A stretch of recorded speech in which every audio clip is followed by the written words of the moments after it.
GM. The conversation I want to have today is ultimately about what I think is one of the most important problems in crypto that needs to be solved, which ultimately the solution is about consumer crypto. So we'll get into those slides in a sec. About 2.5 years ago, we bought Pudgy penguins, ultimately to create a brand that could resonate with people from all walks of life. This idea that we weren't going to sell people on price going up or price going down, but that we were going to sell people on IP and digital ownership and being censorship resistant and being part of an amazing community. Over the last 2.5 years, I've subsequently seen a pretty big problem in the industry, which is I think we have a really bad marketing and branding problem. I think for the last 10 years, we've been focusing on technology, we've been focusing on innovating on the actual infrastructure and the tech stack. But today, I think if you build actually on-chain, I think a lot of those woes have left us. But unfortunately, the stigma of the industry remains, and a lot of people do not want to participate within the crypto industry because of what has transpired in the past. And so we have a branding and we have a marketing problem, and I think we're going to solve that via consumer crypto. And so before we get started, I just want to give you guys a little bit of an introduction. I'm the CEO of a company called Igloo, which holds Pudgy penguins, and another company called Abstract. Pudgy penguins is the world's, I think, second biggest NFT project, and Abstract is going to be the consumer layer on EVM. So to solve the branding and the marketing problem, I think it starts and stops with consumer crypto. But consumer crypto is pretty vague, and so it leads the question, what is consumer crypto?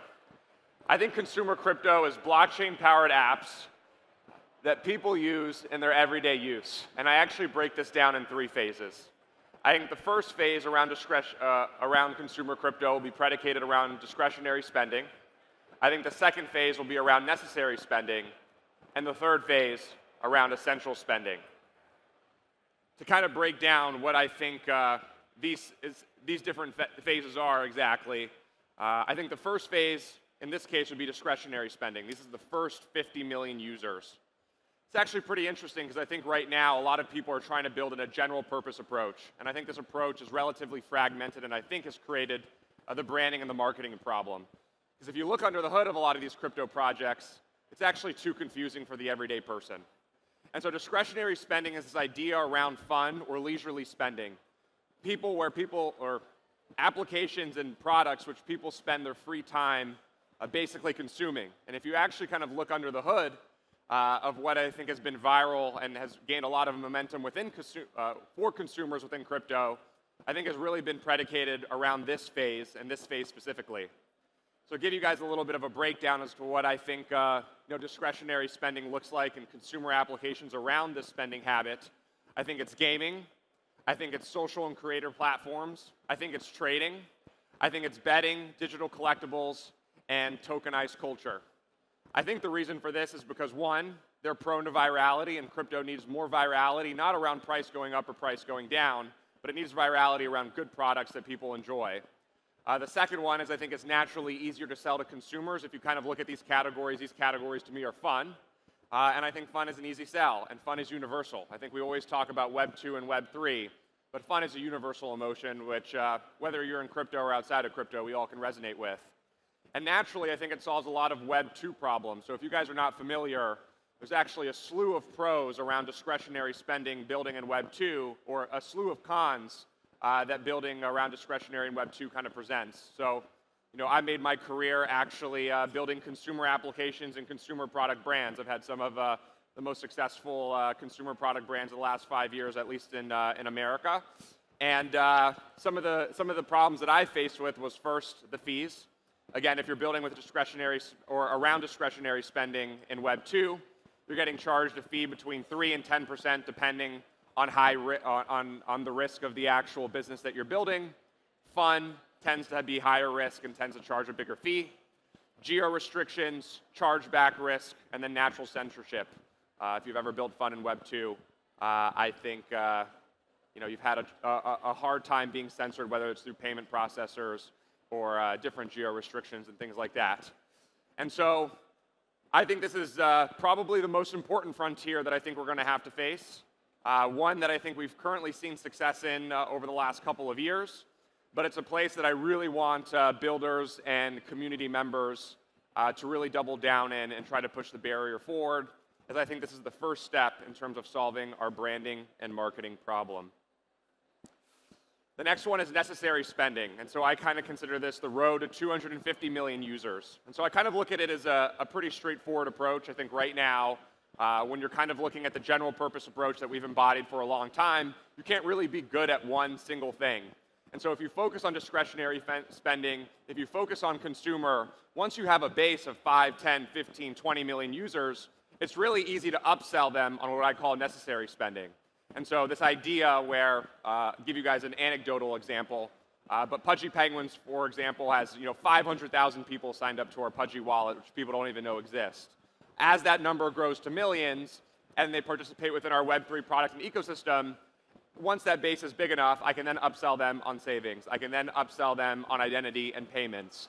And ultimately, this is where I think necessary spending comes in. And so this is a little bit of a breakdown and ultimately where I think that stuff can go. And that can kind of include digital commerce, media, payments, DeFi, software as a service, and others.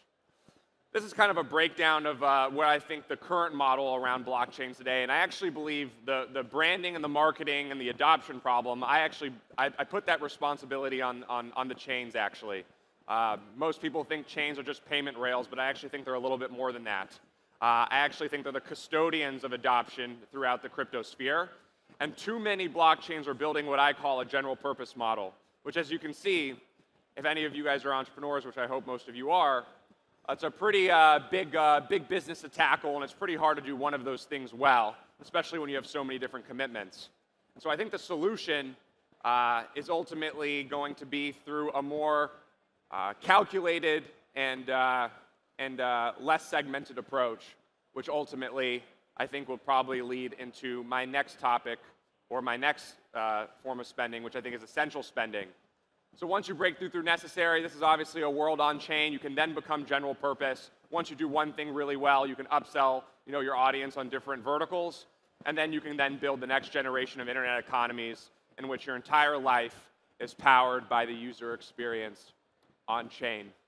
And so that would probably be the conclusion to where I think the consumer adoption funnel is ultimately going to come from. And then probably not, and this is a visualization of ultimately how I think that looks like. As you can kind of see, you tackle one thing first, you expand, you expand, you expand, rather than doing a really fragmented and segmented approach from the beginning. And this is probably at least how we're looking at things internally. So obviously everybody is probably familiar with what we do over at Pudgy, but we actually just announced that we acquired a blockchain. That blockchain was called Frame. We now rebranded it into Abstract, and we want Abstract to be the EVM for consumers. And so our approach, contrary to most general purpose approach, is we want to be the chain for fun. We're going to build a hub of fun. We're then going to build that hub of fun to be what I call crypto's digital amusement park. Once I grow the user base and the retention on the platform, I'm then going to expand the offerings to capture different parts of their lives. And I think ultimately, if more people start to build in this approach, this is ultimately going to solve, I think, the confusion around blockchain and crypto today, which I think is a big handicap for why we're dealing with some of the problems that we're dealing with. And this is probably my most important point. I think consumer crypto is crypto's final and most important frontier. I think with the breakthrough of the ETFs, we've broken through institutions in a way that I think is super exciting. But if I'm being frank, I think the industry is at a really interesting inflection point. If we don't break through to consumers sooner rather than later, I think our industry will be handicapped. And probably today's TAM, I think, is somewhere between 10 and 15 or $20 trillion. But if you're going to power the next generation of internet economies, I think the TAM there is upwards of $100 trillion. But you're only going to get there if you can break through to consumer. And I think to break through to consumer, you have to reposition the ethos in which you build for consumer, which right now is in the custody of blockchain. So I really encourage anybody who's building chains or building applications to build in a really consumer-first approach. One thing I like to tell builders, and I like to tell people that are building on chain, is building for Web 2 is also building for Web 3, but building for Web 3 is not building for Web 2. So certain languages like Connect Wallet never made any sense to me. It should be Connect Account or Create Account. One speaks to both Web 2 and Web 3 users. One only speaks to Web 3 users, and it's fundamentally broken in that approach. And I think where crypto is today, I think we're similar to the early 2000s. I think in early 2000s we were building infrastructure, new hot narratives were kind of things that took businesses and rewarded them on the stock market. I think today in crypto, if you raise the right round and you tap into the right narrative, you can see huge success. But I think the market is maturing to a new approach. I think where I think the space is going to go is going to value consumer adoption more than it is narratives. And that's my spiel. I'm a minute early, but thank you guys.